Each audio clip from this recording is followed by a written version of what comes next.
Mengapa engkau mempermanusiakan Allah setelah engkau tahu Dia adalah Allah yang melakukan mujizat? Saya tidak bisa jawab. Sekarang yuk asumsi saya menjadikan manusia Allah. Itu bukan kepercayaan saya. Saya tidak pernah menjadikan manusia Allah. Tapi kalau Allah menjadi manusia dan melakukan mujizat membuktikan Dia adalah Allah, kenapa engkau berani hanya mengaku Dia manusia? Padahal Dia sudah menyatakan mujizat Dia adalah Allah. Saya jawab kembali. Jawab. Saudara-saudara, Stephen Tong itu biasanya lembut, tapi kalau galak tak kalah sama singa. Saya menantang, silakan yang tanya. Berani jawab tidak? Tidak ada yang berani jawab. Tidak ada saudara maju ke depan. Jangan kira asumsimu orang Kristen memperdewa manusia dan tidak mengaku adalah Allah jelma menjadi manusia. Saudara-saudara, Stephen Tong sampai mati akan berani seperti ini. Ini pendetamu. Gerakan ini gerakan berperang. Gerakan ini gerakan bersaksi. Gerakan ini gerakan asli. Saudara-saudara, kenapa orang harus mengaku Yesus melakukan mujizat? Lalu kenapa engkau menganggap manusia Yesus dijadikan Allah oleh orang Kristen? Tidak. Itu Allah yang menjadi manusia, menunjukkan Dia adalah Allah dengan kuasa ilahi. Itu namanya tanda, sign, wonder. Itu sign, mujizat. Aslinya di dalam bahasa asli adalah tanda. Tanda apa? Tanda Allah. Yesus adalah Allah. Bukan Yesus ini manusia diperalah oleh orang Kristen.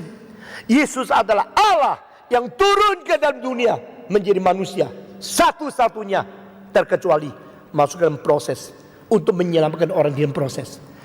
Anything which is in the process is not God. Anything which is created is the creature, and only God is the creator of everything. So God is not in process except Christ come into the world to incarnate Himself. Ini kristologi. Saudara-saudara, saya tidak tahu ya kenapa begitu banyak orang Kristen ikut kebaktian nyanyi-nyanyi sampai mati tidak ngerti semua ini. Karena apa? Pendetanya sendiri tidak ngerti dan tidak memberikan kepada mereka. Itu sebab beda kualitas antara Allah yang asli dan Allah yang palsu. Engkau tidak boleh adalah Allah lain di hadapanku. Tapi Tuhan berkata, inilah anakku yang kukasih, dengarlah olehmu akan Dia. 2 kali. Waktu Yesus dibaptiskan dan waktu Yesus transfigurasi, di mana Musa sama Elias hanya menjadi saksi firman, dibuktikan oleh Taurat dan Nabi. Saudara pulang membaca Roma pasal 3 ayat 19-20. Luar biasa, luar biasa. Iman kita bukan iman sembarangan. Karena demikian ajaib firman sudah dinyatakan kepada kita. Lalu saudara-saudara, itu sebab di luar Allah tidak ada Allah yang lain. Nah, Allah yang sejati adalah Allah Tritunggal. Allah bukan Tritunggal, bukan Allah sejati. Dan Allah yang esa dengan keadaan komposisi Tritunggal, itu yang kita lihat dan mengerti melalui wahyu Allah, bukan melalui spekulasi dan konklusi logika. Trinity, Triune God, the Triune only God is not a result of human speculation. It's not a result of human understanding, but as a result of revelation of God, which require our submission, our obedience. Allah Tritunggal tidak mungkin dimengerti seluruhnya oleh racun manusia.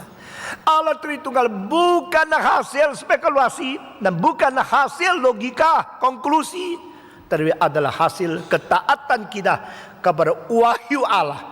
Memang Allah mewahyukan demikian. I believe in God. You believe in God. Kita percaya kepada Tuhan Allah yang mana? Saudara-saudara, Allah yang sejati yang mewahyukan diri. Allah yang sejati yang mengatakan tidak ada ilah yang lain. Allah yang sejati yang mengatakan di luar aku engkau tidak boleh ada Allah yang lain.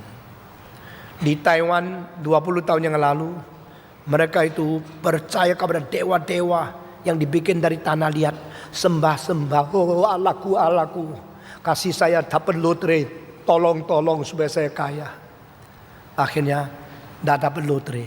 Surat kabar sudah disiarkan, dicocokkan nomor lotrenya, kurang 1 ya. Ini yang asli 3872. Ini 3871.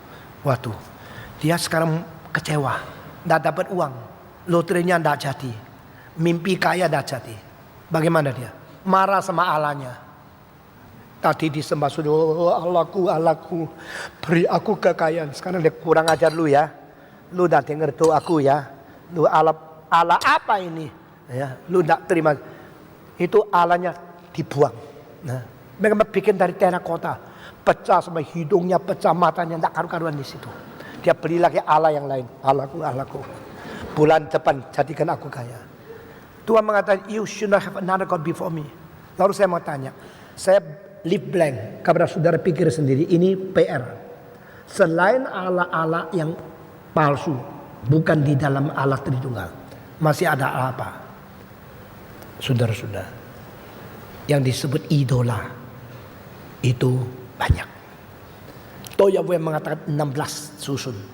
Engkau bisa menyembah malaikat, tetap yang dicipta. Engkau bisa menyembah matahari, itu tetap dicipta. Engkau menyembah bulan, tetap dicipta. Orang menyadari, aku menyembah bumi karena bumi yang keluarkan makanan kepadaku, bumi yang memberikan air sungai kepadaku, bumi yang mempunyai daun memberikan oksigen kepadaku. Inilah bumi yang agung, the great earth mother, you are my God. Itu orang-orang yang mengatakan penting menjaga lingkungan. Itu sebagian dari mandat Alkitab, sebagian itu penyembah bumi. Tapi saya berkata kepada saudara, waktu kita sudah makin tidak ada. Saya kasih kalimat yang terakhir. Penyembahan berhala itu sudah masuk ke dalam otak dan hatimu. Karena dia di luar Allah, uang sudah menjadi dewamu kedua. Banyak orang menjadi kaya karena tidak jujur. Dan waktu mereka mau kaya, mereka lupa iman. Waktu mereka menipu untuk menjadi kaya, mereka tidak taat kepada Tuhan. Jadi jangan kira dewa-dewa agama lain itu baru ilah. Kekayaan mungkin uang itu adalah dewamu. Mungkin nyonya itu dewamu. Mungkin suami itu dewamu. Sehingga engkau tidak takut Allah, engkau lebih takut nyonya. Yesus berkata, jikalau engkau tidak mencintai aku lebih dari istrimu, suamimu, saudaramu, anakmu, engkau tidak layak mengikuti aku. Di dalam hukum pertama, ini terakhir. Saya tidak mau elaborate lebih banyak lagi. Saya mengakhiri dengan, siapakah ilahmu yang palsu diam hidup? Siapakah dewamu yang merebut kemuliaan Allah yang sejati? Mungkin filsafatmu,